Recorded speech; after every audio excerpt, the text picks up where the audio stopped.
করেছিলাম জাতীয় সংসদের প্রথম অধিবেশনে শোক প্রস্তাব নিয়ে যে বিতর্ক হয়েছিল সেটা নিয়ে, এবং সেখানে আরও যে ঝামেলাগুলি ছিল, যে বিষয়গুলো আলোচনা হয়েছিল, সেই আলোচনাটা নিয়ে যে সমস্ত কমেন্ট আমরা পেয়েছি, সেই কমেন্টগুলোর উপর ভিত্তি করেই এবারে দর্শকের কথা।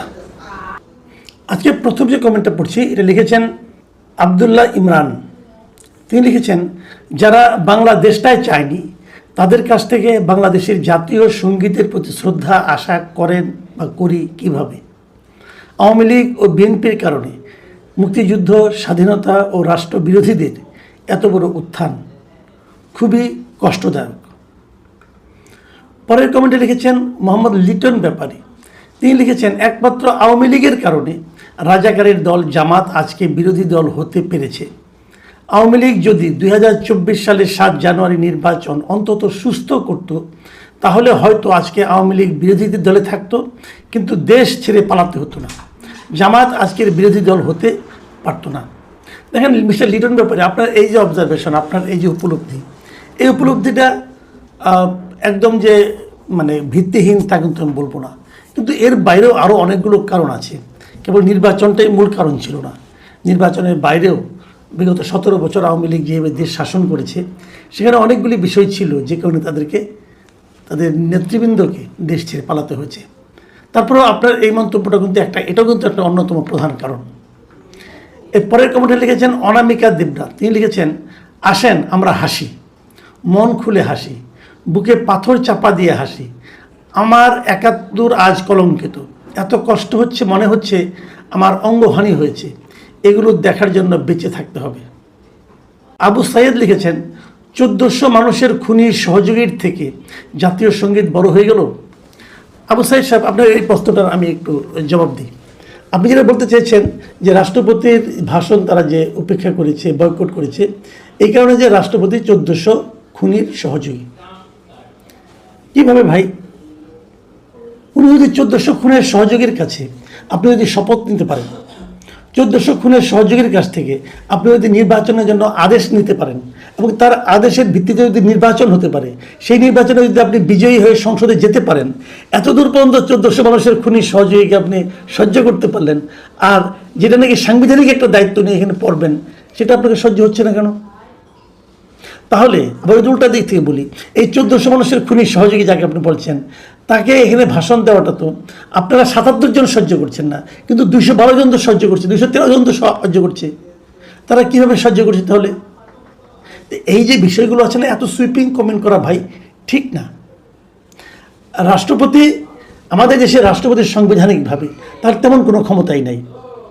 উনি রাষ্ট্রপতি ছিলেন হাসিনার আমলে, উনি চাইলেই কি হাসিনার বিরুদ্ধে কোনো সিদ্ধান্ত নিতে পারতেন? কোনো রাষ্ট্রপতি, এই যে এখন রাষ্ট্রপতি আবার হাসিনার বিরুদ্ধে বলতেছেন, এখন কিন্তু উনি বিএনপি সরকারকে সহযোগিতা করছেন। রাষ্ট্রপতির কোনো উপায় নাই যে ওই সময়ের সরকারকে সহযোগিতা করা ছাড়া। এটাই নিয়ম। এই নিয়মের বাইরে গিয়ে যাওয়ার সময় এখন তো যেতে পারছে না। উনি যদি আওয়ামী লীগের সহযোগী হয়ে থাকেন, খুনির সহযোগী হয়ে থাকেন, ফ্যাসিস্টের সহযোগী হয়ে থাকেন, এখন তো কালকে দেখলাম যে উনি নিজেই বললেন যে আওয়ামী লীগের একটা ফ্যাসিস্ট শাসন ছিল। তাহলে কমেন্ট ভালো, বাট তারপরে মনে করি যে একটা অযৌক্তিক কাজে সাপোর্ট করা কঠিন। মাসুদ আলম লিখেছেন, আসসালামু আলাইকুম জনাব মাসুদ কামাল ভাই, আজকে রাষ্ট্রপতির ভাষণ শুনলাম, এটা কি আওয়ামী রাষ্ট্রপতি? মনেই হয় না। উনি তো বিএনপি, জামাত ও এনসিপি রাষ্ট্রপতি হয়ে তাদের গুণ কীর্তন করছেন। আজ তার ভাষণে ক্লিয়ার হয়ে গেছে সে অনেক কথা। মাসুদ আলম সাহেব, আপনাকে আর আমি কথা বলি, একটু আগে যে কথাটা বললাম ওটি আপনি শুনেন। আসলে আগে রাষ্ট্রপতি যখন কেউ হয়, তখন সে আর কোনো দলের থাকে না, তাকে নির্দলীয় হয়ে তারপরে রাষ্ট্রপতি হতে হয়, এটাই নিয়ম। সেই হিসেবে উনি তো আওয়ামী রাষ্ট্রপতি না, উনি বিএনপি রাষ্ট্রপতিও না। যারা বিএনপি যদি আগামীতে অন্য কোনো একজন রাষ্ট্রপতিকে বানায়, আইন অনুযায়ী, নিয়ম অনুযায়ী, নীতি অনুযায়ী, নৈতিকতা অনুযায়ী, তিনি কিন্তু বিএনপি রাষ্ট্রপতি হবেন না। রাষ্ট্রপতি হবেন পুরো দেশের, এবং উনি হবেন নির্দলীয় ব্যক্তি। কাজে তার কাছ থেকে আওয়ামী চিন্তা আশা করাটাও তো আমি মনে করি এক ধরনের দলীয় সংকীর্ণতা ছাড়া আর কিছু নয়। রহমত খান লিখেছেন, মাসুদ কামাল ভাই, আপনি তো বিএনপি জামাতের দোসর হিসেবে দাওয়াত পেয়েছেন। তাহলে ওখানে যারা দাওয়াত পেয়েছিল সবাই কি বিএনপি জামাতের দোসর? ওখানে তো অনেককে দেখেছি আমি। প্রথম বড় সম্পাদক গিয়েছিলেন, উনিও বিএনপি জামাতের দোসর ছিলেন। দেখেন ভাই, এখানে সমাজের অনেকেই দাওয়াত পায়। যারা আওয়ামী লীগ করে না, যারা আওয়ামী লীগের বাইরে, তারা কি সব বিএনপি জামাতের দোসর নাকি? তাহলে তো দেশে বিএনপি জামাতের দোষের সংখ্যাই বেশি। মানে একটু অতি সরলীকৃত সিদ্ধান্ত হয়ে গেল ভাই। আমি একজন সাংবাদিক হিসেবেই সেখানে দাওয়াত পেয়েছি। আব্দুল গনি কলেজ, উনি লিখেছেন, মাসুদ কামাল ভাই, আমি নিয়মিত আপনার আলোচনাগুলো শুনি। আমার জানার একটি প্রশ্ন, আশা করি আপনি উত্তর দিবেন। প্রশ্নটি হলো, আজকের সংসদ অধিবেশনে ডক্টর খন্দকার মোশাররফ হোসেনের সভাপতি, সেটা কোন আইনে হলো? ভাই আমি নিজেও জানি এটা কোন আইনে হলো। এটা কোনো আইনের মধ্যে পড়ে বলে আমার মনে হয় না। আমি যতটুকু বুঝি যে এই ধরনের সংসদের প্রথম অধিবেশনে সভাপতি করবেন পূর্ববর্তী সংসদে যিনি স্পিকার ছিলেন তিনি, এবং যদি তিনি কোনো কারণে সভাপতিত্ব করতে না পারেন এবং উনি যদি পদত্যাগও করেন তবুও তিনিই করবেন, এটাই নিয়ম। এবং উনি যদি কোনো কারণে না করতে পারেন, শারীরিক অসুস্থতা অথবা মৃত্যুজনিত কারণে, তাহলে ডেপুটি স্পিকার করবে। ডেপুটি স্পিকার বাংলাদেশে কে ছিলেন? শামসুল হক টুকু সাহেব। উনি কোথায়? উনি জেলে আছেন, কিন্তু উনি কনভিক্টেডও না, উনি কিন্তু অপরাধী সাব্যস্ত হন নাই। তাহলে ওনাকে এনে করা যেত, ওনাকে জামিনে এনে অথবা ওনাকে প্যারোলে এনে ওনাকে যে সভাপতিত্বের কাজটা করানো যেত, কিন্তু সেটা করা হয়নি। আমি মনে করি এটা একটা মন্দ দৃষ্টান্ত হিসাবে পরবর্তী সময়ে থেকে যাবে। মোহাম্মদ হোসেন লিখেছেন, জনাব মাসুদ কামাল, শুভেচ্ছা। আপনার এবং মাহবুব কামালের কথোপকথনের কন্টেন্টে মন্তব্য করেছিলাম, বেগম খালেদা জিয়া এবং তারেক রহমান বঙ্গবন্ধুকে কখনো বঙ্গবন্ধু বলেন না। আজকে নিশ্চয়ই আপনি চাক্ষুষ হয়েছেন। পাকিস্তানের পার্লামেন্টে যুদ্ধ অপরাধীদের ফাঁসির পর শোক প্রস্তাব গ্রহণ করেছিল, আর আজকে বাংলাদেশের সংসদে শোক প্রস্তাব গ্রহণ করা হলো। এখন বুঝুন বিএনপি কেমন মুক্তিযোদ্ধাদের দল। জামাত কেন জাতীয় সঙ্গীত বাজানোর সময় শ্রদ্ধা জানাবে? তারা তো এই জাতির সঙ্গীতকে ধারণ করে না, তারা এই সঙ্গীত পরিবর্তন করতে চায়।